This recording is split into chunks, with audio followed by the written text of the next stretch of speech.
Dicen que Poe inventó el cuento policial, el terror moderno y que probablemente también haya inventado el insomnio. Porque después de leer El corazón delator, no dormís ni con una canción de cuna.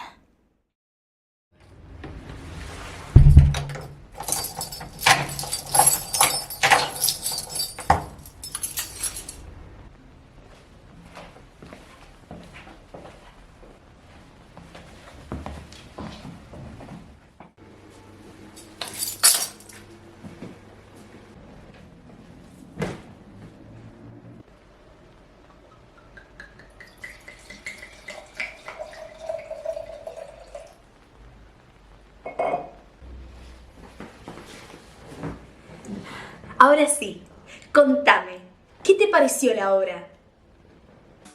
Esto es Cenita Pofunción, conducido por Irina Petrisac, el podcast sobre teatro de Euforia Producciones. Edgar Allan Poe nació el 19 de enero de 1809 en Boston, Estados Unidos, y su vida comenzó con drama. Sus padres eran actores, pero murieron cuando él era apenas un niño. Quedó huérfano a los 2 años y fue adoptado por la familia Allan, de ahí el Allan en su apellido, pero nunca legalmente. Con su padre adoptivo, John Allan, es muy interesante la relación porque es más tirante que una novela de suspenso. Básicamente porque el padre primero lo apoyó, pero después lo desheredó. Una joyita familiar de escándalo. Desde joven, Poe mostró una mente muy brillante para todo lo que es la literatura y los idiomas. Estudió en Inglaterra y más tarde en la Universidad de Virginia, pero sus problemas con el juego y las deudas lo obligaron a dejarla. También pasó un tiempo en la Academia Militar de West Point, donde también lo echaron, porque no era precisamente un modelo de la disciplina. A lo largo de su vida, Poe trabajó como editor, crítico literario y escritor. Y acá, vale decirlo, como crítico era bastante temido. No tenía pelos en la lengua y desmenuzaba a otros escritores con una pluma afilada como un cuchillo de cocina. Atenti, porque le decían el hombre hacha de la crítica. Pero esa misma exigencia también la volcaba en los mismos textos de él, porque era bastante perfeccionista, obsesivo con el lenguaje y con las emociones que quería provocar. A nivel personal, su vida fue una seguidilla de pérdidas, tristemente. Se casó con su prima Virginia Clem cuando ella tenía apenas 13 años. Aunque suene extraño para nosotros hoy, en esa época era bastante común esta situación. Se amaron profundamente, pero Virginia enfermó de tuberculosis y murió muy joven, de hecho murió a los 24 años, y su muerte dejó a Poe totalmente devastado, algo que se percibe en la tristeza de muchos de sus escritos. Y por supuesto está su misteriosa muerte.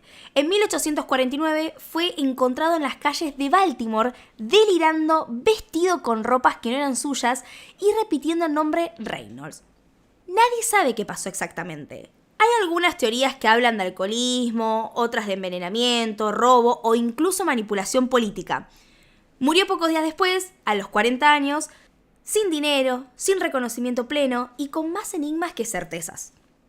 El caso de Poe es uno de esos famosos, artistas, que son valorados después de su muerte. Se lo considera uno de los grandes renovadores de la literatura universal. Fue pionero del cuento corto, el relato policial, antes que Conan Doyle, el terror psicológico y hasta la ciencia ficción. Era en definitiva un adelantado a su época, básicamente un rockstar del siglo XIX, pero con menos luces y la verdad que muchas más sombras, alguien que exploró los límites de la razón y la locura, el amor y la muerte, la belleza y el espanto. Su legado sigue vivo no solo en sus libros, sino también en películas, series, obras de teatro y ahora también en este podcast.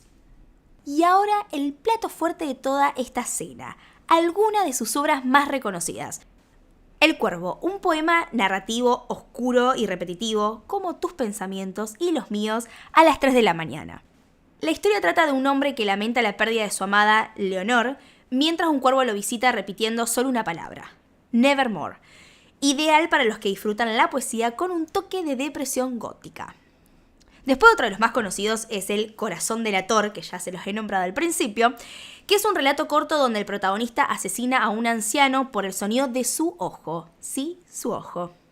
Lo esconde bajo el suelo, pero su conciencia, o el mismo corazón del muerto, no lo deja en paz. El final es una confesión desesperada que grita culpa y locura. También está la caída de la casa Ayer. Es una de las historias más atmosféricas. Una mansión antigua, un amigo enfermo, una hermana enterrada viva y una casa que literalmente se derrumba. Básicamente la definición de todo mal. Y por último quiero nombrar Los crímenes de la calle Morgue, que es considerado el primer cuento de detectives. Poe nos presenta a Dupin, el antecesor de Sherlock Holmes. Resolverá un doble asesinato en París que involucra a un orangután. No es chiste, es real. Y como era de esperarse, el señor Poe llegó al teatro, llegó a las tablas. Algunas de las obras como El corazón delator, El pozo y El péndulo o La máscara de la muerte roja han sido adaptadas al teatro con escenografías góticas, luces bajas y actores que, si lo hacen bien, te dejan los pelos de punta o por lo menos te hacen salir corriendo del teatro. Incluso hay obras donde se cruzan varios de sus cuentos con narradores enloquecidos y cuervos que dan más miedo que los precios del supermercado. A todo esto, nos podemos preguntar, ¿qué mensajes dejan sus obras? Poe nos habla del miedo que habita dentro, no del monstruo afuera. La culpa, la locura, la obsesión, la muerte, pero también, si lo pensás, habla de lo humanos que somos.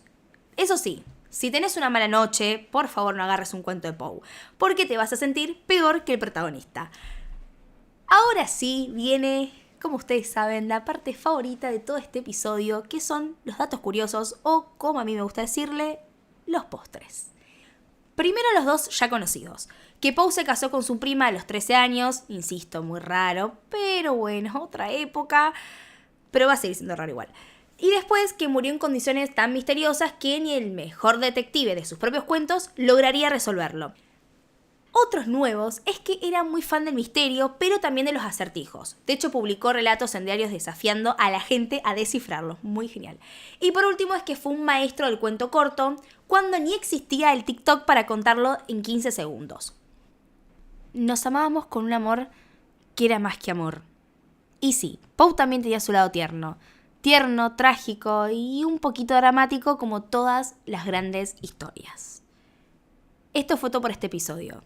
Gracias por escucharnos y nos vemos la próxima en otra cenita posfunción. Y recuerden ver más teatro, que el arte siempre sana, refleja y hace reflexionar. Pues como dijo la genia de Marta Minujín, arte, arte, arte. Besos, descansen y vivan la vida. Cenita posfunción. Conducción y guión, Irina Petrisac. Edición, Leandro Blanco. Diseño gráfico, Lisandro Vergallo. El podcast sobre teatro de Euforia Producciones.